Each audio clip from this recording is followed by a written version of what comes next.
In February 2021, I was in a meeting with the CIPA officers and others when news came through that the government had announced its intention to apply to join the Comprehensive and Progressive Agreement for Trans-Pacific Partnership, the CPTPP. This had been on our radar for some years, given concerns that the IP chapter of the CPTPP, in particular the requirement for a grace period in national patent law, would be a significant departure from the European Patent Convention, the EPC. The CPTPP is a free trade treaty comprising Australia, Brunei, Canada, Chile, Japan, Malaysia, Mexico, New Zealand, Peru, Singapore, and Vietnam. It represents 13.4% of global gross domestic product. There had been a number of legal opinions expressed on the potential inconsistencies between the CPTPP and the EPC, and the possible consequences for the UK's continuing membership of the European patent system. All introduced varying degrees of uncertainty and confusion that CIPA simply could not countenance. Council saw this as an existential threat to the UK patent attorney profession and a catastrophe for UK and global businesses who use the UK profession as a gateway to the EPO. The metaphors ranged from falling off a cliff through a sudden exit from the EPC through to sliding down a slippery slope through years of legal wrangles over the UK's compliance with the EPC. The IP system thrives on certainty, and the best possible course of action was to commit to a campaign to persuade the government to do everything in its powers to protect the UK's place in the EPC. In that meeting with the officers, I immediately rang a colleague of mine, the Chief Executive of the Chartered Institute of Public Relations. I asked his advice on who we should approach to advise us. Ian Anderson, Cicero Communications, was his reply. Within 2 weeks, the CIPA CPTPP campaign was launched. The goal of the campaign was to influence the accession negotiations and encourage government to find a path to joining the CPTPP, which did not place its existing international intellectual property obligations under scrutiny, specifically membership of the EPC. This has been a full-scale public affairs campaign, funded by a significant draw on CIPA's reserves. We have met with over 30 MPs, more than 20 peers, 5 government ministers, and a Secretary of State. We developed strategically important relationships with senior colleagues in the Department for International Trade, now the Department for Business and Trade. We met regularly online and in person with our sibling patent attorney organisations in CPTPP member states. We made regular written evidence submissions to the House of Commons International Trade Committee and the House of Lords International Agreements Committee. We were invited to give oral evidence to the House of Commons International Trade Committee's scrutiny of the CPTPP negotiations. As with any campaign such as this, the best strategy is to simplify a complex narrative, provide compelling evidence, and present government with a solution. Our written briefings concisely set out the importance of the EPC to a profession generating in excess of 1 billion gross value added to the economy. We described the devastating impact any uncertainty, up to and including exiting the EPC, would have on the UK patent attorney profession and all those in the UK and beyond who benefit from its services. We presented government with a range of solutions, from securing a complete carve-out of the contentious grace period provision, through to securing an understanding that the UK would only introduce a grace period when there was broader harmonisation in the international IP landscape, bringing the EPC and other agreements and laws into line.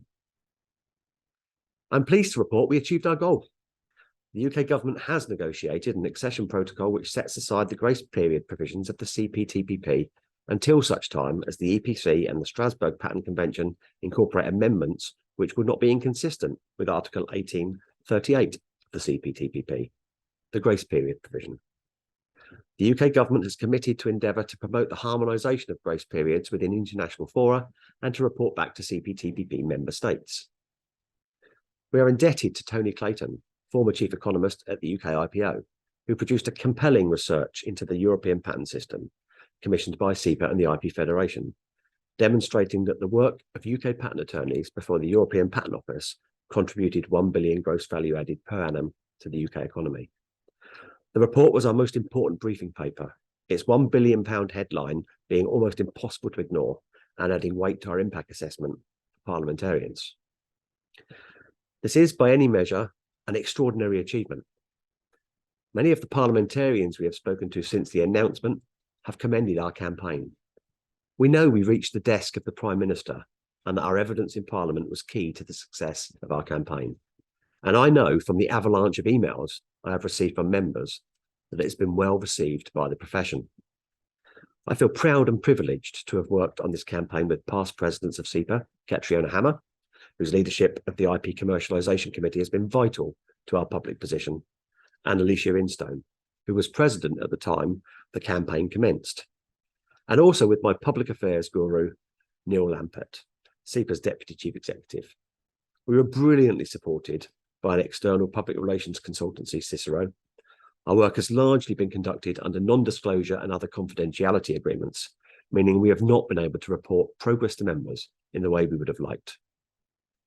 I would also like to record my thanks to ministers and to the team of negotiators for allowing us to have many conversations about the accession pathway and for recognising the importance of this issue for the UK patent attorney profession, for businesses and for the economy.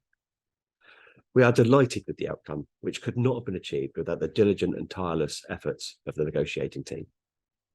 Thank you.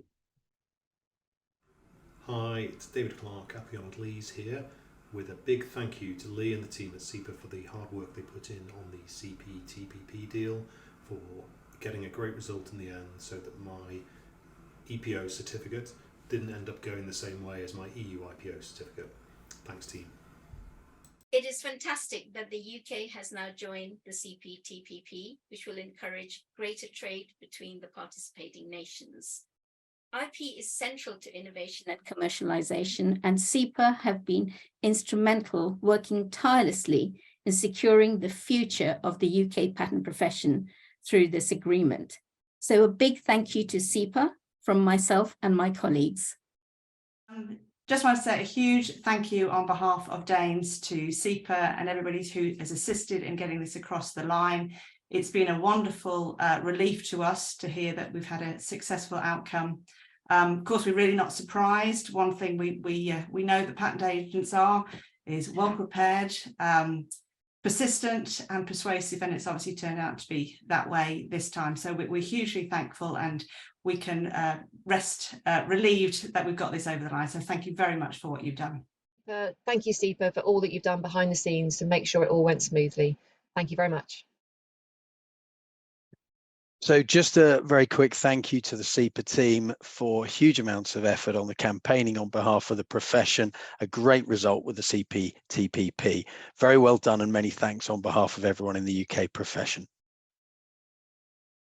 I just want to add my appreciation to CIPA for dealing with the negotiations regarding the CPTPP and avoiding a major headache for the UK profession. I'd just like to congratulate and thank everyone at CIPA involved in the government representations on the CPTPP. Really successful outcome. I know there's been a lot of hard work over an extended period of time, so thanks to Lee Davies and the whole team at CIPA for upholding the interests of the UK IP profession. We are extremely grateful.